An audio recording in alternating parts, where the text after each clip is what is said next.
What's going on, everyone? Welcome back to Lambo View. For today's video, we're going to be going over why my Honda Civic is more expensive than my Lamborghini.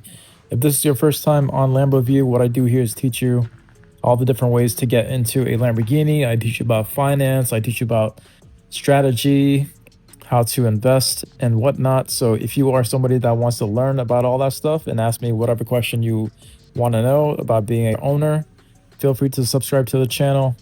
And let's go ahead and get right into it. So yes, everyone, I've got my Honda Civic in 2022. Right now it's about 2026 in February. So, and then I just got my Lamborghini about 6 months ago here. So there are a lot of things to mention in this video, but yes, I will say that it is completely true. The Civic is costing me more than my Lamborghini is, and I'll be going over the strategy that I used so you could also leverage it one day down the road as well. So a big thing to mention about the Honda, I bought the car brand new for about $24,000. This was in 2022. And then I got my Lamborghini 6 months ago in 2025 in the month of June or May. Let's say June. So in that time frame, my Honda's value went from 24,000 all the way down to about 17,000 at the making of this video. I lost 7 grand there and just in depreciation.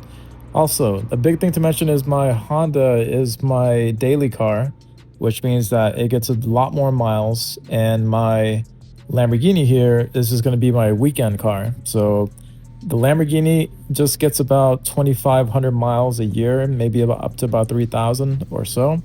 I try to keep it around that range just because I like to drive the car whenever there's no traffic on the road or if there's good weather. I don't really see the Lamborghini as being a really good daily car because you do get stopped, stared at, and stalked more often than not. So that part can get really annoying. So that's why, no, I don't daily the Lamborghini. If people did want to do it, yeah, you could do it. It's completely doable, but that's whenever things get a lot more expensive and whatnot. The thing with the Lamborghini, I got it with about 14,000 miles on it or so. And within the time frame of June 2025 all the way up to January 2026, in about 6 months, the vehicle actually, not only did it cost me less, but it actually made me money. So there's a big reason as to why this happened. So let's go over what exactly happened here. First, let's go through the maintenance of the car. So in terms of maintenance, a big thing about the tires and all the other little things, tires do not really cost me a lot because I don't drive the car a lot. Yes, the tires you probably have to do every 10,000 miles or so whenever you put that onto the Lamborghini. But in order for me to hit 10,000 miles on the Lamborghini, it's going to be about 4 years to do that. So tires, I definitely don't have to worry about a lot. Lamborghinis, if you get the right one, they come with these really expensive brakes up front called the carbon ceramics. So if you get those brakes, you don't have to change the brakes for up to about 40,000 miles, which is also another big thing you don't have to worry about. The only biggest expense with the Lamborghini is going to be gas, but even then, it's not that expensive because, again, I don't drive the car that much. For a Lamborghini, it's going to be a oil change. So depending on where you go, it could cost you up to about 1,500 bucks, which is a lot. But again, that's only once a year or every 12 months. So those are just the maintenance reasons of the car. The Civic does have a lot more cheaper parts, a lot more cheaper maintenance. But again, because I drive the car a lot more, it adds up a whole lot more too. So Civic cost me more. It cost me more in maintenance, cost me more in depreciation. The Lamborghini here that I got is a 2020, again, as mentioned. But the thing to mention about it is that they discontinued the V10. So I knew about this going into buying the car, hence why I was pretty adamant that I wanted to get this car no matter what, because they discontinued it. The vehicle that is the replacement for this car is the new Temerario, which is the V8, which definitely does not sound as good as the V10.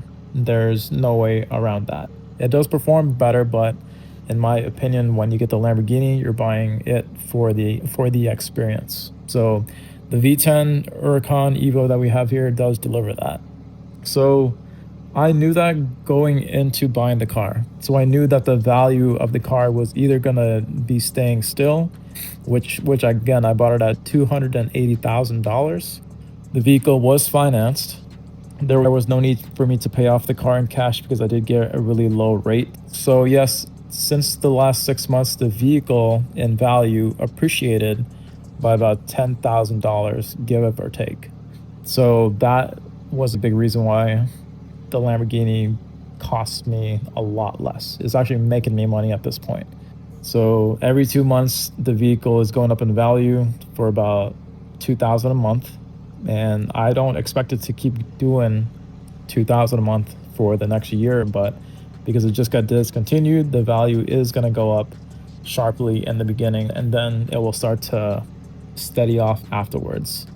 But at the making of the video, yeah, the vehicle is up by $10,000. It takes into account all the other Lamborghinis that are extremely similar to this one around the whole nation and what the comps are and what those are going for.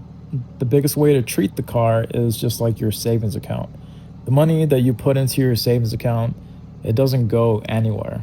So the way that you got to look at it with a Lamborghini or any other exotic car is going to be the same thing. So money that I put into this car is not going to go anywhere. Yes, I do have to pay a little bit of interest, but because the value of the car is going up, that interest does not really matter because it's almost the same thing as getting a loan for a house that's also going up in value. So that's one way to look at it. The value of the car right now is around 290 if you do the math, of course. The other thing with the Lamborghini is that there's other ways that I could make money with it. I could also rent it out. I could rent it out to a music video if I wanted to. I could show up to a kid's birthday party with it. Rent it out to weddings, which is a huge one. Use it in parades. It is a convertible. I could even place ads on the car if I wanted to. But the biggest one is going to be using the car for content, which is what I'm doing right now. So the channel that we have here, Lambo View, is still a really small channel. It's only 250 subscribers, but I have no doubt in my mind that it's going to be a big channel to the point where it's also going to be making money for shooting content with the car. So that's kind of like the way you got to look at it. So the thing with Lamborghinis is that not all Lamborghinis are the same. You do have to kind of have to buy the right one. I will say that a lot of Lamborghinis out there that I know, the ones that are typically 5 years old, the ones that are being discontinued, like the Aventadors and Huracans, if you go into one of those vehicles, as long as the miles are kept low and not driven too much, you can expect those Lamborghinis to be like savings accounts. But I will say that if you get a brand new Lamborghini like a Revuelto or a Temerario, especially if it's a first generation one, those vehicles are going to be the ones that drop the most because they're usually the ones that have the most bugs or the most kinks. But not a lot of people want to get into those. So yes, with any exotic car, buy a pre-owned one.